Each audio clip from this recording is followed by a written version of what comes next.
It's hard to get a really good looking image if your picture is underexposed, or worse, if it's overexposed, right? That's too much light. I need to turn that down, it hurts my eyes.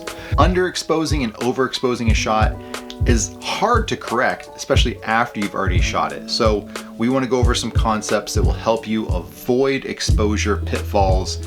And we're going to talk about what exposure actually is and how it works with your camera. So by the end of this video, you'll know how to control your exposure every time. So for tip number one, I want to talk about what I call the exposure triangle: shutter speed, ISO, and aperture. We got a monitor set up here so we can see things like the histogram, the shutter angle, the ISO.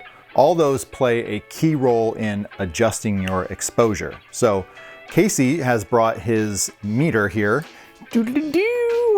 Yeah, so when you're talking about exposure, the ISO is basically how sensitive your sensor is. The shutter speed is how long each image is exposed, and then the aperture is how much light is being let in. And so that combination will give you the brightness, the exposure of the image. What's aperture? Aperture is the little blades right in front of its sensor that opens and closes to allow more light onto the sensor, similar to the way your iris works from your eye. All lenses have an aperture. That's just part of a lens, but it depends on what kind of lens you have, whether you can get to it or not. Some of them have a ring. Some of them you'd have to use like an adapter. Some of them is an electronic aperture. With something like your phone, that's set digitally, but there's still an aperture there. And so you still want to be able to control your aperture. So the ISO is like the sensitivity that you set your camera to have light affect it. So on this camera over here, you can just touch the ISO and you have this convenient little slider down here, and you'll notice when I lower the ISO down to like 200, whoa, image is darker.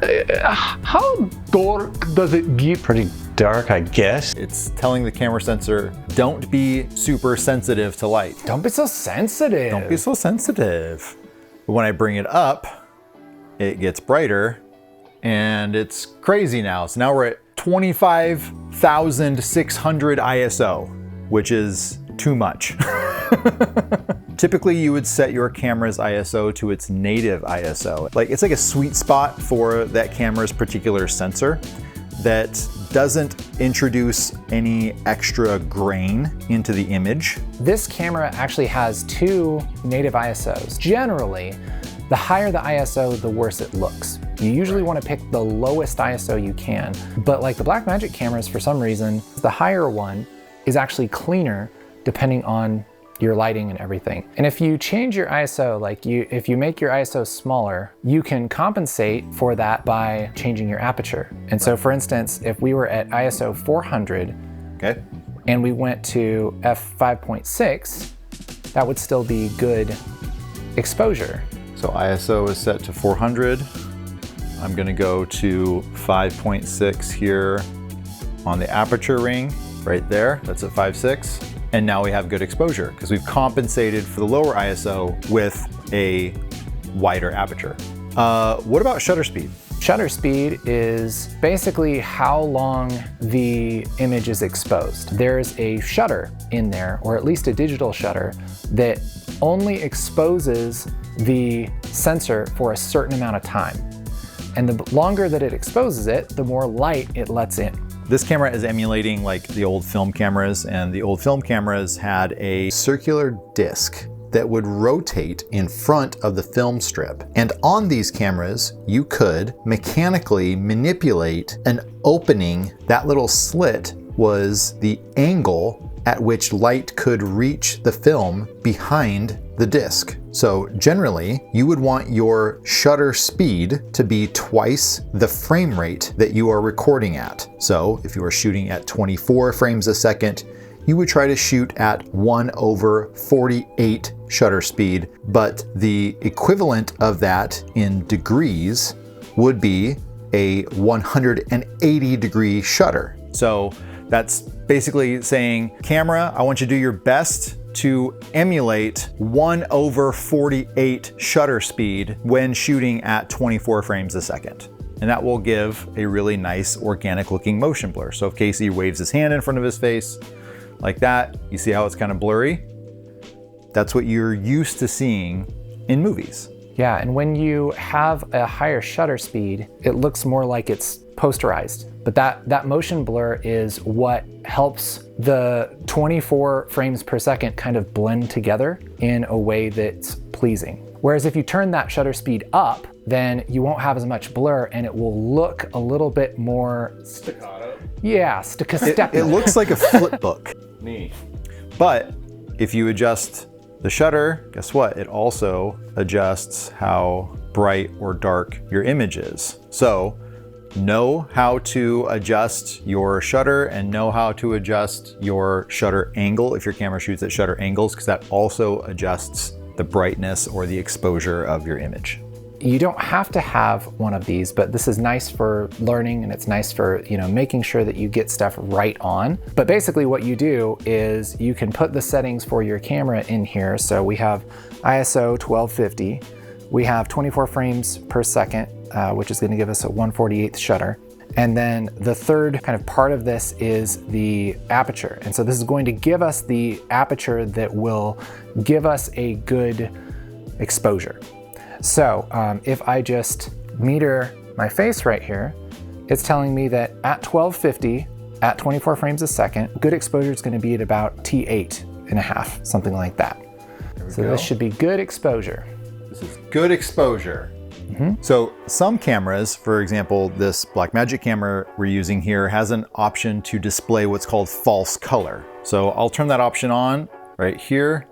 And then if you look at the monitor, everything looks crazy. And what this is doing is showing in a color spectrum the intensity of light in the frame right now. And so you have this little key off to the side that kind of shows you some stuff. Basically what you're trying to do is you're trying to figure out how much light makes something that is middle gray look middle gray. So on the false color, middle gray, 18% gray is green. In fact, the walls are perfect 18% gray. Yeah. And so if we were to meter these at about 2.8 or so. 2.8, okay. Yeah, so if this is green, then that means that's good exposure on this for middle gray. So middle gray should look middle gray. Yeah. Now, what's interesting is that when you meter something, it's trying to tell you, okay, if you want middle gray to look like middle gray, you gotta set this at, T8.5. Yeah, maybe a little closer to 8, something like that. I was gonna say like 8.5. Yeah, so that's why it's hitting pink right now. Oh, okay, yeah. Is because it's about one stop brighter than middle gray. Okay, which is ideal for skin tone. Okay. Yeah. For all skin tone? I don't know. I mean, I would assume darker complexions are a little bit closer to middle gray. What's interesting is the hue is almost exactly the same. So you can tell even if you don't have a light meter, what good exposure is. And so even without exposing this well, like we can change this around and you don't even look at the lens and then just expose this to where my skin is like pink. Yeah, right about there. So that is going to be good exposure. And this should be, if we did it right, this should be about, between 8 and 11. Yep. So yep, you can see right here. It's over the 8 line. We don't have the exact numbers, but yeah, it's in there.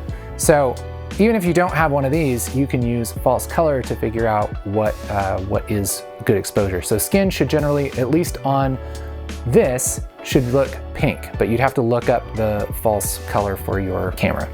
Right, because each camera is going to have a different, probably proprietary value system for false color imaging. Yeah, some of them are standardized and some of them are different. What do you do if you don't have false color? Some cameras have this option here called zebra. There are zebra stripes, and that is a visual indicator when things are overblown in the sensor, so overexposed, right? So if I turn this way up, you see how half of Casey's face starts becoming covered in zebra stripes? That means You are overloading the sensor in that area of the screen with light and it's blowing it out. You're losing information. So if you don't have false color, if you don't have light meter, check and see if your camera has the zebra stripes option. And then you can just kind of slowly turn your aperture to bring that down to a more stable level like that. Another tool that you can use here is your histogram. And this is showing a spectrum of light that's hitting your camera's sensor. So you can see there's red, blue, and green lines. That's RGB values of light hitting the sensor of this camera right now. And it's showing right now that it's all evenly being dispersed in the frame. If I bring my ISO up, let's go to 1250, and I open my aperture more, watch that histogram. See that little red light right there? That's saying that the red channels of this camera sensor are currently being overexposed. And you can see that because the zebra is on Casey's face here. Typically those areas are more red on the face. If I were to go even higher up, okay, now we just lost the green channel. So now the green light is on. If I go up even more, the blue light. So now basically all channels on the camera sensor are being blown out. You're losing information. This is too much light, it's too much information for the camera to take in at its current dynamic range. So you bring that back down to where all your channels are safe. You're just to the right of the center, and right about there is like the sweet spot. So if you don't have zebras, if you don't have false color, if you don't have a light meter, find your camera's histogram. All right, so what do you do if you are outside getting a shot? One thing you should do is probably lower your ISO down as far as you can go. If it's a really bright sunny day, you're in direct sunlight like we are right now, drop your ISO down as far as you can go. In this case, we're going to ISO 100, and then you can start adjusting your aperture. Lower the ISO all the way down, and we're still getting zebras on Casey's face. So I'm gonna increase the aperture until they start to go away, right about there. Oh, I'm gonna guess. So what's your meter at right now? Are you at ISO 100? I'm at 100. Okay, this is gonna be T22? 16, all right. All right. Now that's with no zebras on you. Yeah, it's probably slightly bright. That's probably about a stop overexposed. Yeah. Which is still gonna be fine because you can bring it down in resolve. There's a difference between something that's technically overexposed and something that's like blown out, right? Yeah. If it's overexposed, it just means that it's brighter than it normally looks, right? And there's a difference between that and then actually losing information. Whereas like if you were to iris up and I had zebras on my face, then we're actually like losing information. Right, that's called clipping. You're clipping the sensor. Yeah, it's just too much light. Right. And you can't get it back. Even with RAW, people talk about you can adjust exposure with RAW and stuff. You really can't. You can't do that. You can make it a little better, but it's not quite magic. So another tool that is handy, because this is actually a feature that's built into this camera, is something called neutral density filters, or ND filters. And what this is doing is the same thing. It's the equivalent of like, if it's really bright outside, like, oh, I don't want to have to squint all the time, so I'm going to put sunglasses on. It's kind of like putting sunglasses on your camera. So if you want that really nice shallow depth of field in the background, but you want your subject to be nice and sharp and in focus, I can bring my aperture up here, but then I can hit this button here, which adds 2 stops of neutral density. That's putting sunglasses on top of the sensor of the camera right now, and it's allowing for a little more range in my exposure. So I can actually go up, open my aperture a little bit more. It's gonna be like at 8. This is at 8 right now. And yeah, that looks pretty good. My histogram is fairly even. Nothing's blown out. Yeah, it looks good. If you have a 6 stop, okay, so I'm gonna 1, 2, 3, add 4, 5, 6. additional stops of ND to my camera here. Should be able to be at 2.8 or so. 2.8. And now Casey is nice and sharp in the frame, and the background is soft. And we have a very pleasing image in the frame, and it's properly exposed. And that same concept can be used inside as well. If you're just blasting your subject with light and you want a soft background, you can either open your aperture, extend the focal length, or if you can't go back anymore, you can slap some ND on that. ND filters come in lots of different shapes and sizes and varieties, but it's essentially put some sunglasses on your camera. You'll get that nice open aperture, you have the soft depth of field, and you get a sharp focus on your subject. So here in Resolve, I've brought in these shots and I have my color management set up. If you don't know how to set up color management, there is a video right there. And here's kind of the bottom line. If you have good exposure and you set your color management, it looks good. You don't really have to do anything, at least as far as just like correcting the image goes. It'll look good out of the box. If you shot it a little bit brighter, then it's going to come in a little bit brighter and you can keep it there, or you can use your color correction tools to bring it down. So one tool that I love in Resolve for adjusting exposure is in the HDR wheels. There's this little exposure slider under global, and this is amazing. So we could take this down and adjust this to have good exposure, even if it's a little bit overexposed. Now, if the image is really overexposed, this is the big problem. This information in these highlights is gone. And so even if I use this exposure slider and bring this down, let's say like 3 stops at least, even 3 stops, look at what's going on here. We have this really kind of pasty, nasty looking skin. Because there isn't any difference, because everything's just kind of being cut off and made the same color when it's too bright. And this is even true with raw media. So we're shooting raw on the Blackmagic camera, which does give you a little bit more wiggle room. So, I mean, I could reset this and then go over to my camera raw palette and switch this decode using to clip. And I could take the exposure down here in the raw palette, but it's not really going to be a lot better. One thing that you can do is you can select highlight recovery. And what this will do is give you a little bit more wiggle room. So if I click on this, this does make it slightly better. If we look in the scopes, if I turn off highlight recovery, we have a lot of this signal being clipped here. And I turn it on, we do have some information, but we're still clipping our information. And at least right here, it still looks really bad. And no matter what I do, I cannot make that look better. And this is just overexposed a little bit. When I have this crazy overexposed, I mean, there's just no chance. Again, even in the camera raw palette, I could turn on highlight recovery.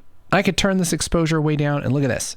It's not good. You cannot get it back. Now, what's interesting is if you are shooting on a high quality camera that shoots a less compressed codec like RAW or ProRes, if you underexpose your footage, you can actually bring this back pretty well. Really crank this exposure up when this is underexposed and it looks pretty good. If I have it really underexposed, I mean, this is just about darkness.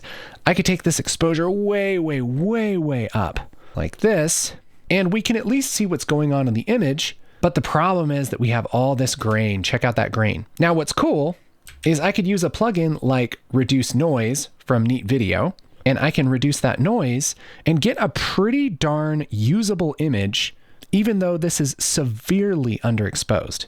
And so if you have a really high quality camera, if you're gonna not nail your exposure, shoot it a little dark, because you can bring it up and at least do some noise reduction and get a decent looking image. It's not gonna be as good as being properly exposed, especially when you do the noise reduction. It does kind of soften your image. It's also gonna take more work. It won't be great out of the box like good exposure will, but at least you can make it look decent. Unlike when you severely overexpose and you have those zebra stripes and you have that clipping, this is never gonna look good again. Let's take a look at our outside shots. This is good exposure. And yeah, I didn't have to do anything to it. It already looks good. Underexposed, we can bring up. Really underexposed, we can bring up.